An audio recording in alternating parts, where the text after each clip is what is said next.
lot of levels. People talk about the disease and the economic.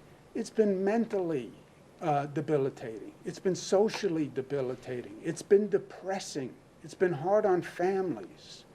The emotional toll that this has taken on people, I don't think we're going to begin to understand this for months. I don't think we're going to begin to understand what it's done to children who lost a year of school in some cases, a year of socialization, families who are cooped up in small quarters. It has been hellacious, hellacious. But it's coming to an end. It's coming to an end. Spring is upon us, right? Seasons change, times change. Spring is upon us. And spring is a new season, and it is a new attitude. And that's where we are. And we have to start thinking spring.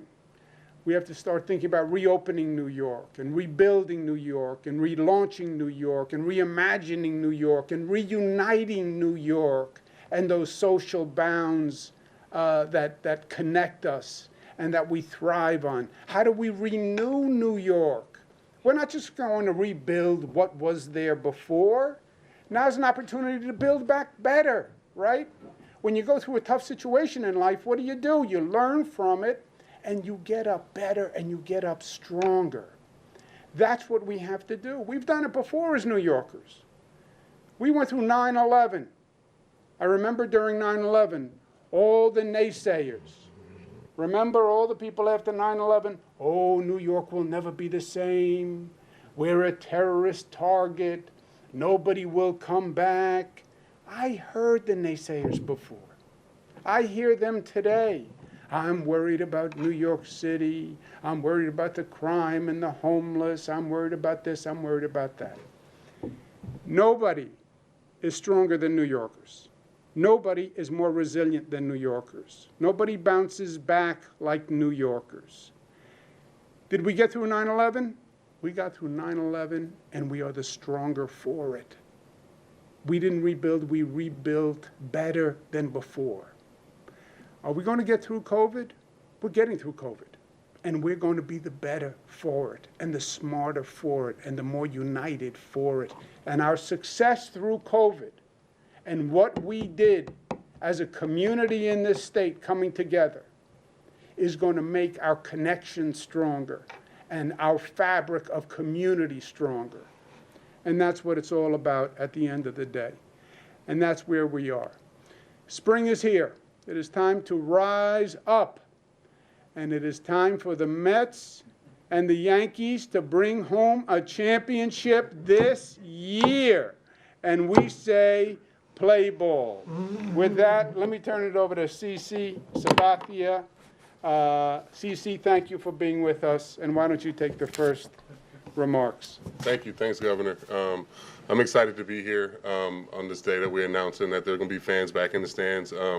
I grew up on the West Coast, but I consider myself a New Yorker now. And, dealing with this COVID the past year, my family battling it, us being, kind of stuck in the house, not being able to go to games, do things that we're normally used to doing.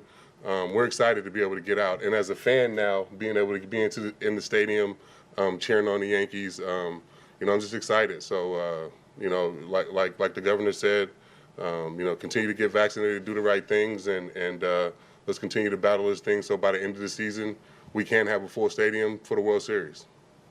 Yeah. Now to Mr. Al Leiter, as you know, former pitcher, former Met, former Yankee, did we forget? But a World Series champion, and he's been a great supporter for New York, for New Jersey, for the whole metropolitan region, whatever we've needed.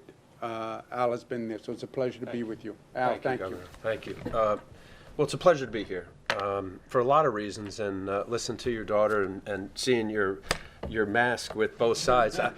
I am one of the few players that played for both the Yankees and the Mets, and the awkwardness of it all was that I grew up a Mets fan as a result of my father being a Mets fan because of Casey Stengel at inception in 1962. He loved the whole Lovable Losers. the lighter boys were all Mets fans. My dad I grew up in Long Island. I grew up in New Jersey. I get drafted by the Yankees. 3 years later, out of high school, I'm pitching in Yankee Stadium. So the coincidence or irony of all of that, and then years later, I get a chance to play for a team I rooted for as a kid. So I get the whole Pledge of Allegiance. I get the whole two hats. I was here in 2000, and I thought it was a thrill, even though the Mets, we lost. To play the Yankees in a true Subway World Series was something that I'll never forget. Again, I wish we won. And then fast forward, I was able to finish my career with the Yankees. So I got the whole two-sided thing, and I got it. As my friend Michael Kay says, he says I'm a fraud as a fan because I like baseball. And, CC was with the Brewers and the Indians, and now he's going into the Hall of Fame, by the way, folks, as a Yankee. It's difficult to really relate to the fanaticism of where you pledge your allegiance as a result of being a baseball player. But I'm a fan. So that 2000, when we were playing it and went down to City Hall and we were wearing the hats and all that, that was fun. But I see this in relation to, not as tragic with what transpired in 9/11, but I was also with the Mets when we came back. We were the first team in New York to play the infamous Mike Piazza home run. How scared we were and nervous, and as you said, Governor, about, would we ever rebuild and would we ever come back? Of course we did. But I remember what baseball meant, and we weren't sure, and Randy, you can attest to it, having been in baseball a long time, as well as CC, about whether it was the right thing to come back after the heinous tragedy of the World Trade Center in 9/11. And I'll tell you, folks, the fact that we did, and when we did, and wearing those hats of all the respective first responders, and knowing how special it was as players at the time to be carrying the baton as a Major League Baseball player and being in New York City, it was the right thing. Governor, I'm happy now. I did some broadcasts with the late George Steinbrenner, gave me a chance to do some Yankee games, watching CC do his Hall of Fame career. I do some things with Andy and the Mets. And I'm just thrilled that fans will get a chance to get back in the stadium.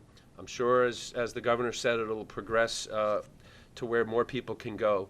And there's no doubt about it. When you play in front of a big crowd and they're cheering you or booing you, the Bronx cheer, man, there's nothing like it. And there's no better place than New York, really, really. And thank you for inviting me here, because play ball, man. It's opening day. No better place than New York and New York sports fans. Here, here. Beautifully said. Let's give Al a round of applause. Randy Levine, who is the quintessential New Yorker. He's head of the Yankees organization, but he's been in government. He's been in civic society. He's seen it all, Randy. He really has, from every angle. And I have to tell you, whatever New York needs, Randy's always been there. However extraordinary the request, however bizarre or difficult the request, Randy's always there. So thank you again, and great to have you here, Randy. And thank you very much. And we're rooting for you. And I'm excited to see the season start. And as Al said, I think it really is spring. The weather changes. It's a whole new look at life and at New York. And playing ball is part of it. Thank you for being here. Thank you, Governor, and thank you, Dr. Zucker. I just want to say, Governor, throughout this entire ordeal, from the time we started until we had spring training here last year, and then through the season, thank you, because you and Dr. Zucker were great partners, great leaders. You listened to us, you accepted our ideas, and we collaborated in order to get a baseball season in last year in a safe way, and thank you for that. And this is incredibly exciting now. As everybody said, first off, we have two of the great pitchers and great human beings of Major League Baseball, in CC and Al. I mean, everybody in the game and our fans will tell you, not only are they both, some of the greatest pitchers of all time, no-hitters, Cy Young Awards, everything, but they're two of the most quality people that there are. So we're all lucky that they're here with us today, and we're associated with them. Also want to thank Andy. the Mets and the Yankees. Might surprise some of our fans, but we have a great collaboration. You know, we want to kill each other on the field, but on the business side and this stuff, we have a great partnership. So on behalf of Hal Steinbrenner and the Steinbrenner family, I want to thank you and thank the Mets for working with us in order to get things done. You mentioned the vaccine center, which has been a great success, and we're going to keep the vaccine center open while the season is going. And we're going to work it because that, in our opinion, is bigger than baseball. And thank you for that. Yankee Stadium is ready. It's the International Well Building Institute said Yankee Stadium is the most healthy, safest stadium in the world. We've done everything we possibly can. Our staff has just been tremendous, led by Doug Behar, our stadium operations executive. I mean, it's going to be safe thanks to your people. They came down there, the whole health department, they reviewed it, and it's going to be great. We promise you, and we promise we're going to do everything we can to keep our fans safe because that's the most important thing. But this is just so wonderful because to me, opening day, like you all said, spring, it's hope. Everybody starts even. Everybody wants to go to the World Series. It's the end of cold winter. Our fans are really hungry for this, really, really hungry for this. And we got two great teams. Hopefully, if they all stay healthy, maybe we have a Subway Series. So thank you for all, Governor. Thank you for all, Dr. Zucker, and let's play ball. Beautiful, thank you. Well, I have the mask for the Subway Series. I'm ready. And Andy Cohen, the Vice Chairman of the Mets, congratulations on the acquisition and taking over the Mets. We're all very excited. It's great to hear Randy talk about how you can have both a rivalry but a commonality. Frankly, I wish we had more of that in politics, you know, where you can have a difference of opinion, but you can share a commonality and a decency, and we have that here because we are New Yorkers, and that's how we treat each other. But thank you very much, Andy Cohen, for being here today.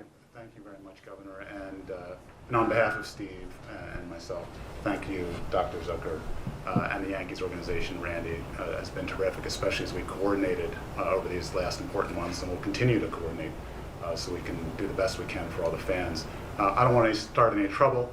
CC is very big in person. That he is. I don't want to start any trouble with my good friends from the Bronx, but I'm very happy our governor is a Mets fan. It's an honor and a privilege to be here today with you representing the Mets. We're excited, very excited, as are, I'm sure, all New Yorkers, that New York is opening up more and more each day. We're excited about the season ahead and welcoming fans safely back to Citi Field in April. It's another step forward for our hometown, for New York State, and for the tri-state area. So all of us at the Mets thank you, Governor, for your efforts, those of Dr. Zucker and the New York State Department of Health. We're looking forward to reopening the ballpark in accordance with all government prescribed mandates, and just want to thank you again and see you soon at Citi Field. I'll be there. So let's start. As we said before, this is a process. It's an intelligent calibration of reopening the economy, watching the science, watching the data, but all indicators are good. I believe this is the opening position. I believe we're going to see success in the games. I think we're going to see that they're safe, and I think you're going to see increased capacity and more flexibility across the board as we're going forward. And that's only because we have been smart. Last point, I promise. My daughter's giving me a look like, I want to go now. I get it. COVID, when you look at COVID across the state, across the country, it is very different in very different places. It is totally different rates of infection, because it is a pure function of how that community behaves. There's no secret to this. It's a virus. And if you're reckless, you will transmit it. It's just like having a child who has a virus at home. And if that child walks around the house, you get a household full of infection. And you can see different parts of this state, different parts of this country, very different infection rates.